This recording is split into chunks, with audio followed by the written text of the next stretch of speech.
All right, this should be entertaining. Speaker Pelosi will be sitting right behind President Trump at tomorrow's State of the Union address. But President Trump is putting her front and center when it comes to blame at the crisis on our southern border. Let's take a look. She's costing the country hundreds of billions of dollars because what's happening is when you have a porous border and when you have drugs pouring in and when you have people dying all over the country because of people like Nancy Pelosi who don't want to give proper border security for political reasons, she's doing a terrible disservice to our country. It's all part of his message about Democrats that the president put out on Twitter last week, writing, quote, Democrats are becoming the party of late-term abortion, high taxes, open borders, and crime. Here was reaction to all that and more. I can't believe this is the first time I've ever interviewed her in person is Sarah Sanders. It's great to be in the swamp. Well, let's start with immigration. What fascinates me the most is all the Democrats that supported just a few years ago with Obama president building a wall, funding the building of a wall, and sounding just like President Trump.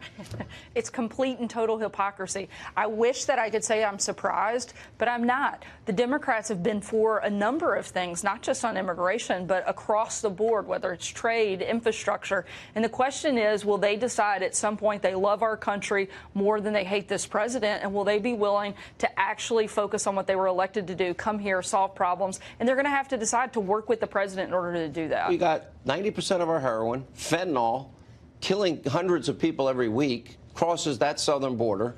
And the president wants to get every aspect of the border secure, including building the wall. They supported it. At some point, don't they own the problems associated with the southern border crisis? 100%. They have to, because they're unwilling to actually fix it. And if you're not willing to fix the problem, then you get to own the problem. And so far, we have seen no willingness by Speaker Pelosi and the Democrats to actually work with the president. I've known this president well before he was president, well over a couple of decades. And he's kept pretty much every promise he's tried, and he fights. What I told people after he decided, oh, they won't even sit down, so we can't negotiate, I said, a change in strategy. You don't know Donald Trump. And I'm 99.9% certain the person that I've known for 20-plus years is fairly tenacious and unrelenting. And I would strike that fairly part and just say very tenacious. Yeah. And it's the certainty. I mean, he hasn't said it. If he has to, he's going to send the military down there now. Yeah. And they were putting up razor wire. What if that 12,000 caravan goes to an area that is not secured and they decide to just rush across the border at once?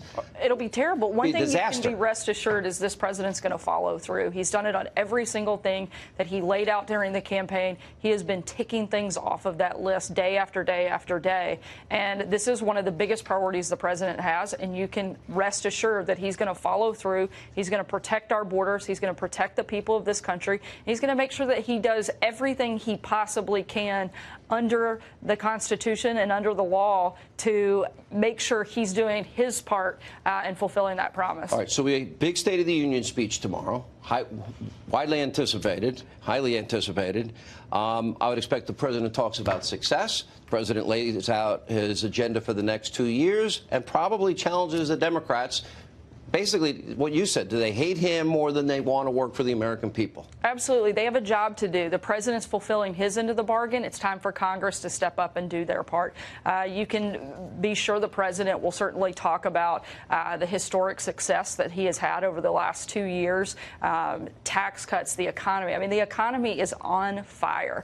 And that is a direct result from this president getting rid of regulations, pushing through the tax cut legislation, and continuing to promote ideas that in an environment where businesses want to come here and want to hire more people, wages are up, unemployment is down. You're going to continue to see the president push for policies that help continue the economic boom. You're also going to see the president call on Congress and say, look, we can either work together and get great things done, or we can fight each other and get nothing done. And frankly, the American people deserve better than that. And that's why you're seeing the president lead time and time again and call on Democrats to actually work with him and get things done. Let's talk about the Commonwealth of Virginia, and very specifically the governor and now the lieutenant governor facing serious assault charges, sexual assault charges. Where are all those people that said, I believe? Yeah. Without any due process, They only presumption of believe, innocence? I guess, those accusations if they're against Republicans. I think what is happening in Well, they Virginia, bludgeoned Justice Kavanaugh. Yeah, absolutely disgraceful what they did to him. Yeah, and they did it to Clarence Thomas, Robert Bork, but in particular, almost every weekend, teenage girls were being drugged, and boys would line up in the hall and gang rape these girls, and this happened for almost every weekend. But nobody ever told a parent, a teacher, a policeman. It wasn't credible in the beginning. Now the question is, where are all those people that said, I believe, and if they don't say it, isn't that hypocrisy? Certainly. I think what is happening in Virginia may be one of the most outrageous things that we've seen in a long time. Not just the most recent discovery of the yearbook, but also Governor's comments earlier in last week infanticide. I mean, literally making a decision that it's okay to kill a baby that's already been born. I can't think of anything more after the birthing or process. grotesque. Remember, Yeah. during dilation. In other words, the birth has begun. Oh, we'll deliver the baby, make the baby comfortable. The mother gets to decide whether the baby gets any medical attention, and then we'll have a discussion. Yeah, That's called infanticide. That's killing a kid, a soul, an individual that's born. That is the essence of innocence. And that is the very opposite of who we are as a country. One of the greatest things about America is that we value life and that we protect it at every form. And the fact that you have these individuals who are supposed to be leaders of our country that are calling for these types of policies to be enacted, I think it's absolutely It's cruel, abhorrent. it's grotesque, it's gruesome, it's evil. This isn't about an abortion debate. This is about infanticide. Great to see you in studio. It's so good to see you, too. We appreciate you stopping by. You have a hard job, by the way. I forgot to mention that.